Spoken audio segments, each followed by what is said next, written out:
na sua exploração e eu começo a contar a partir do momento que você inicia a sua fala, certo? Calma, tranquilidade. Boa tarde a todos. Agradecer à banca, a professora Vanessa, a professora Daniel, a professora Enedina, a presença do nosso professor Elson, da nossa líder Fernanda e da minha esposa, que se faz aqui presente. Pois bem, o nosso trabalho hoje, o trabalho de conclusão de curso, que é um artigo científico, ele tem como temática exatamente a judicialização da política associativa no Clube de Regatas Vasco da Gama nas eleições de 2020, à luz do Código Civil e suas nuances. Esse trabalho, ele é um estudo de caso. E esse estudo de caso, ele exatamente vai se reportar a um processo eleitoral que ocorre desde agosto de 2020 até dezembro de 2020. Por que o autor, ele se prendeu a estudar, a trazer uma temática inédita para um trabalho de conclusão de curso no bacharelado em Direito? Exatamente por atrair uma situação que é um pouco diferente na vida do autor. Ou seja, juntar no mesmo trabalho a política, que já é uma paixão antiga, onde o autor gosta de estudar política e de fazer política. Por outro lado, trazer a paixão pelo clube de futebol da sua criancice, E por outro lado, trazer aí o direito. Afinal de contas, uma outra paixão também do autor. Então, juntando a política, o direito e o futebol, o autor aí se prendeu a estudar um processo que chamou a atenção dele em 2020, já cursando o curso de Direito. Então, nesse momento, já vislumbrava o trabalho de conclusão de curso e os acontecimentos, os fatos foram se alongando aí durante esse processo. E aí eu vou trazer para vocês, o objetivo nosso aqui é exatamente apresentar para vocês por que esse fato, onde foi levado ao judiciário, por que ele chama tanta atenção e por que ele merece ser estudado. Pois bem, o processo eleitoral no Vasco ele foi judicializado logo no início, onde o Vasco ele é composto, o Clube de Regatas Vasco da Gama, ele é composto por 3 órgãos deliberativos. Primeiro, nós temos a diretoria administrativa, onde está o presidente do clube, nós temos o conselho deliberativo, que também tem um presidente, e nós temos também, além desse conselho deliberativo, a Assembleia Geral, que também tem um presidente. Cada órgão desses com suas funções. E aí o que acontece? Até então, até 2020, o processo eleitoral se dava da seguinte forma, onde, para se eleger o presidente administrativo do clube, ele teria que passar por 2 votações.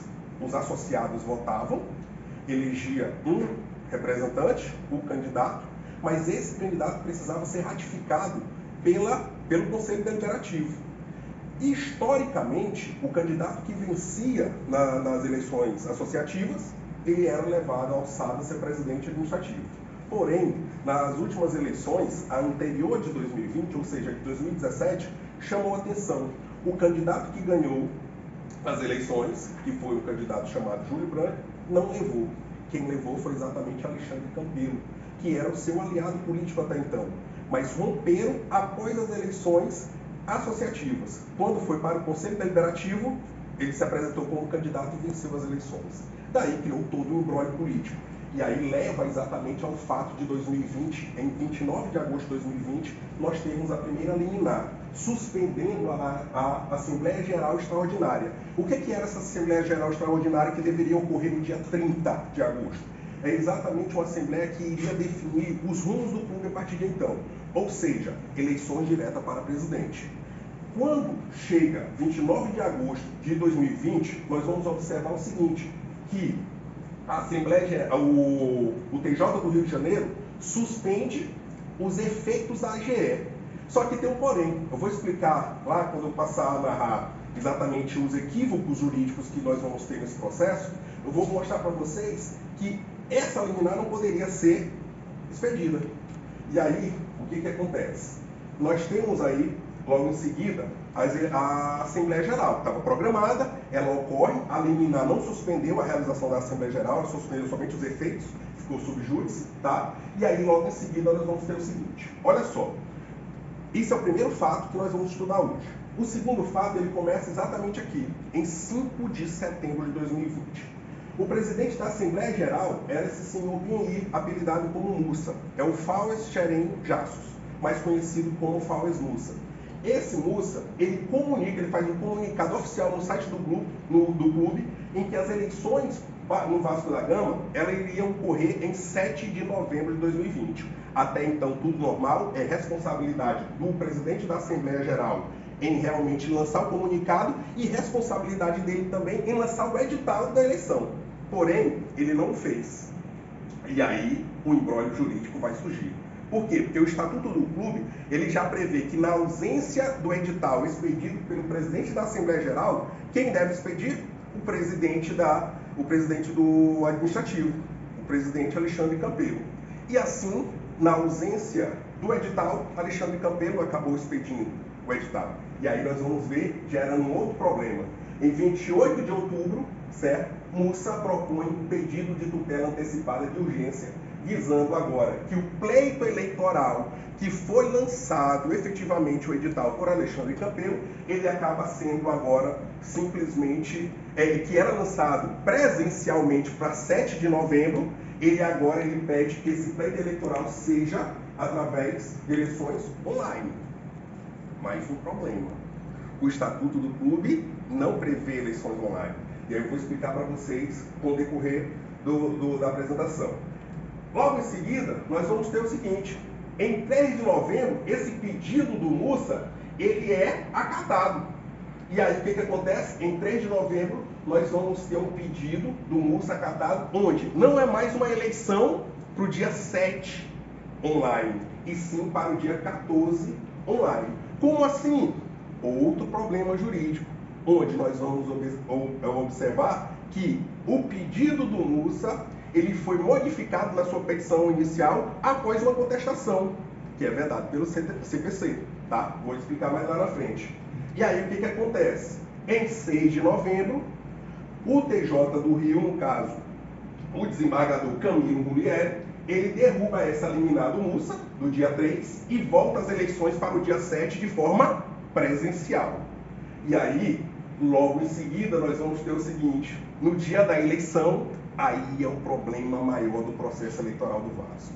Uma intervenção direta do STJ, onde simplesmente o presidente do STJ, o ministro Humberto Martins, simplesmente manda suspender o processo eleitoral à noite, um processo eleitoral que começou às 9 da manhã e simplesmente por um pedido onde a alegação era prejuízo à saúde pública, quem já tinha sido contaminado por Covid já foi, tá? E aí eu vou evidenciar isso muito no processo, por quê? Porque isso aqui vai estar claro dentro do contexto, porque a questão maior da discussão era, estamos em pandemia, não podemos fazer processo eleitoral. Ora, se nós estávamos em outubro indo às sessões eleitorais votar, por que no Clube Vasco da Gama, onde inclusive lá no espaço é cedido para a Justiça Eleitoral, foi sessão eleitoral, por que lá não poderia transcorrer um processo eleitoral interno do clube?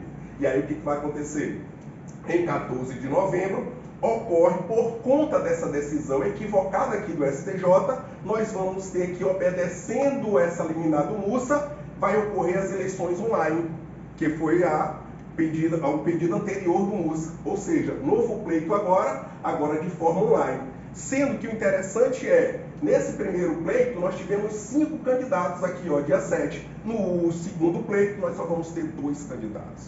Mostra claramente o esvaziamento. E eu vou mostrar para vocês também que o argumento que foi utilizado aqui, que as eleições online eram eleições viáveis porque abrangeriam um maior número de pessoas, isso caiu por terra. Por quê? Porque simplesmente aqui nós vamos ter 3.047 associados votando na segunda eleição, enquanto na primeira eleição presencial nós vamos ter 3.447 associados votando.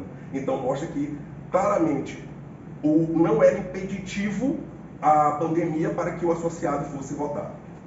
Além disso, nós vamos ter aí, o STJ publica, no dia 14, tá? No dia 14, Próximo ao final desse processo eleitoral aqui online, o STJ publica que o recurso do Levinciano, que era o candidato que tinha vencido as eleições no dia 7, tá? Diga-se de passagem, ele foi promovido com juízo de retratação. Ou seja, volta a valer o dia 7. O STJ confirma. E aí o que vai acontecer? Tem-se a validação do resultado, que for obtido no dia 7, e restabelece o anterior mandamento do TJ. Aí o que vai acontecer? Dia 25, a chapa mais Vasco, que é a chapa que venceu no segundo momento, tá? É a chapa que venceu no segundo momento, no dia 14, ela pede nulidade da eleição do dia 7. Tudo normal, afinal de contas faz parte do processo. E aí, 17 de dezembro de 2020, o TJ decide que o pleito do dia 7 do 11 não teve validade. Isso no julgamento colegiado, tá? E aí o colegiado do órgão negou o recurso do vencedor da primeira eleição do dia 7, que no caso, o Levinciano. Para a gente finalizar essa introdução, só para a gente entender todo o processo, eu quero exatamente demonstrar para vocês que eu tive que fazer um recorte muito grande, porque eu teria muito mais pontos a ser explorados dentro desse processo eleitoral, porque a judicialização nas eleições do Vasco, elas são muito comuns, infelizmente. Mas aqui nos chama a atenção que no dia 7 de janeiro, 7 de janeiro de 2021, o partido político Solidariedade, ele protocola uma arguição de descumprimento de preceito fundamental, uma DPF no STF, contra a decisão de quem? Lá do TJ, por entender que a decisão do tribunal violava a autonomia das associações desportivas. Inclusive, o que chama a atenção também é que quando o Partido Solidariedade entra com essa DPF, quem subscreve é o PT. Mas dias depois o PT retira a sua assinatura. E aí a gente não vai entrar no mérito da questão quais os interesses. Mas o que mais chama a atenção e que é evidente a necessidade de a gente discutir isso na academia é exatamente essas mudanças. E aí eu vou trazer agora no artigo exatamente a questão do ativismo judicial. O ativismo judicial, ele hoje no país, ele é uma questão que está premente, é uma questão que está ali no nosso cotidiano e que nos deixa como, né, advogados, como aí figuras que nós vamos manusear com o direito no seu cotidiano, sem saber o que o magistrado vai decidir naquela determinada causa, se ele pode fugir do que está no direito positivado. E isso que é o problema maior. E por isso é que nós decidimos escrever sobre esse assunto. Porque dá claramente todos esses pontos que foram alentados até então, são pontos que a gente fica abismado por que o judiciário tomou tal decisão, tanto a nível de TJ do Rio de Janeiro, quanto também do STJ. Pois bem, nós temos aqui de fato o que é o nosso trabalho. Olha só, nós temos aí, que chama a atenção, a Lei 9.615 de 98. Essa lei, ela é conhecida como a Lei Pelé. A Lei Pelé, ela vem em substituição à Lei Zico de 93. Ela, logicamente, quando os legisladores criaram a Lei Pelé, eles estavam vislumbrando ali uma melhoria bem interessante, principalmente para proteger os jogadores, tá? Os desportistas. E aí o que vai acontecer? Nós vamos perceber que essa lei, em 2020, por conta da pandemia de Covid, ela vai sofrer uma alteração no seu artigo 22, onde vai ser acrescentado o inciso 4. E nesse inciso 4, na Lei 14.073 de 2020, vai estabelecer que agora, as associações poderão utilizar de sistema de recolhimento dos votos imune à fraude, assegurada a votação não presencial. Show, beleza, estamos em Covid, a Lei Pelé foi modificada para que as associações possam fazer eleições não presenciais. Até aí, tudo beleza, tudo tranquilo. Porém, o que acontece? Isso bate de frente exatamente com a Constituição Federal. A Constituição Federal, no seu artigo 217, ela é bem clara. Ela diz o seguinte, lá no seu 217, inciso 1, e aí ela diz, a autonomia das entidades desportivas, dirigentes e associações quanto à sua organização e funcionamento. Se as associações elas devem ter autonomia para o seu processo, como é que a Lei Pelé agora estabelece que ela tem que seguir obrigatoriamente? Então não pode, né? Uma lei, ela não pode sobrepor a Constituição. E aí o que vai acontecer? Nós vamos ter agora a entrada do grande problema do nosso trabalho. A atuação do judiciário de uma forma ativista. Ou seja, agora nós vamos ter o ativismo judicial evidente, onde o magistrado se comporta de maneira a exceder sua função jurisdicional. E aí eu pego como referência dois autores, como Elival da Silva Ramos e a Renata Rafael Louredo, que vai deixar bem claro o que vem ser esse ativismo judicial, onde na passagem do Elival, lá na página 9, ele diz o seguinte: o exercício da função jurisdicional para além dos limites impostos pelo próprio ordenamento que incumbe institucionalmente ao Poder Judiciário fazer atuar. Ora, se o magistrado não segue a lei ipsis literis, quem é que vai seguir? Então, o ativismo judicial, nesse caso, ele é bem claro. E aí, isso é evidenciado ainda mais quando nós observamos decisões inversas nos anos seguintes. Eu estou falando de um caso no Clube de Regatas Vasco da Gama em 2020. Em 2021, eu tenho um Clube de Regatas do Flamengo tendo eleições. E os candidatos da oposição do Flamengo pegam a decisão do Vasco, entra com o mesmo processo pedindo a eleição online para o TJ do Rio, e o que acontece? É indeferido. É indeferido por quê? Sob o argumento de que não deve haver interferência do judiciário nas associações. Ou seja, o judiciário do Rio de Janeiro mostra claramente que deve seguir o artigo 217, inciso 1 da Constituição. Aí o que chama a atenção, como é que uma Câmara do Judiciário do Rio de Janeiro, a mesma deu uma decisão em 2020 e essa decisão agora é diferente em 2021. E o que chama mais atenção ainda é que em 2022 tem eleições no Fluminense Futebol Clube. E no Fluminense Futebol Clube, o candidato de oposição pega a mesma decisão do Vasco em 2020, embasa na sua petição inicial, e o que acontece? Vamos lá na página, bem aqui na página, aqui, só um momento, eu não passei, na página 10. A página 10, no segundo parágrafo, diz o seguinte: não cabe ao poder, na quarta linha, não cabe ao Poder Judiciário interferir no estatuto interno das associações esportivas, por constituir matéria interna corporis, sobretudo em temas que demandam deliberação qualificada do Conselho de Assembleia Geral. Eu tenho duas decisões, em 21 e 22, que contraria exatamente o que foi feito em 2020. Então mostra claramente que a decisão de 2020 ela foi uma decisão, no mínimo, equivocada. Claramente fica perceptível aí esse processo. E aí nós vamos aqui. As decisões proferidas durante o processo eleitoral no Clube de Regatas e a competência jurisdicional do TJ e do STJ. Vamos partindo aqui para a gente finalizar a nossa apresentação.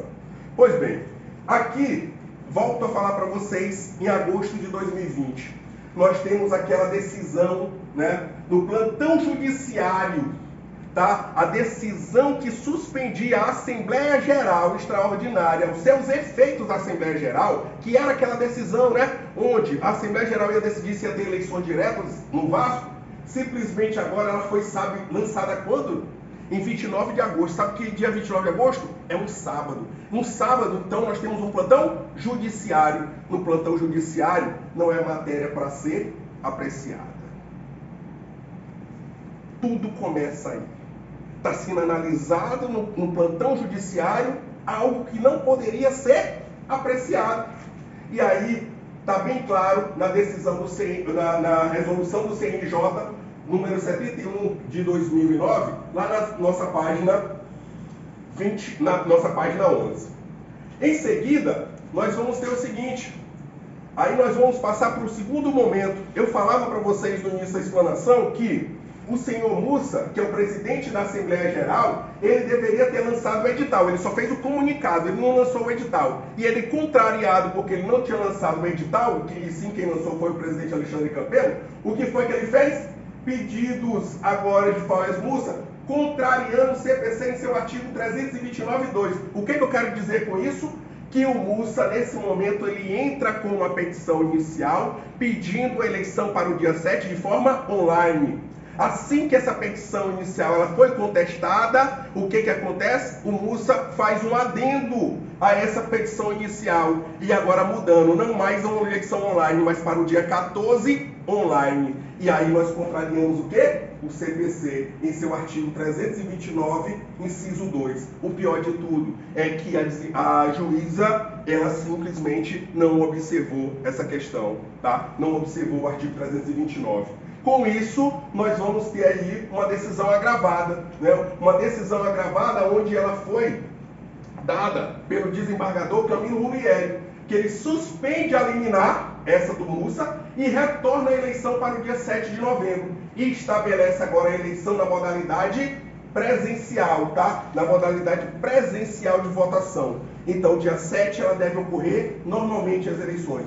Por que ele estabeleceu dessa forma? Porque ele viu que não havia necessidade nenhuma, haja vista que a Secretaria Municipal de Saúde do Rio de Janeiro já tinha autorizado a realização da Assembleia, os números de morte, de contaminação da Covid no Rio de Janeiro tinham diminuído, então não havia necessidade nenhuma que as eleições fossem remotas. E aí, o argumento de eleição online contraria também o Estatuto, tá certo? E aí, vamos aqui.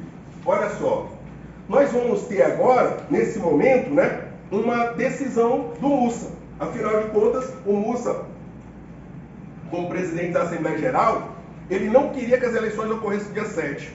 E aí vem a grande questão do nosso trabalho. O momento em que o STJ é acionado. O MUSA, ele aciona o STJ fazendo um pedido de tutela provisória. Ora, vejamos. Estamos numa situação bem interessante agora, onde nós estamos no dia 7 de novembro, é um sábado.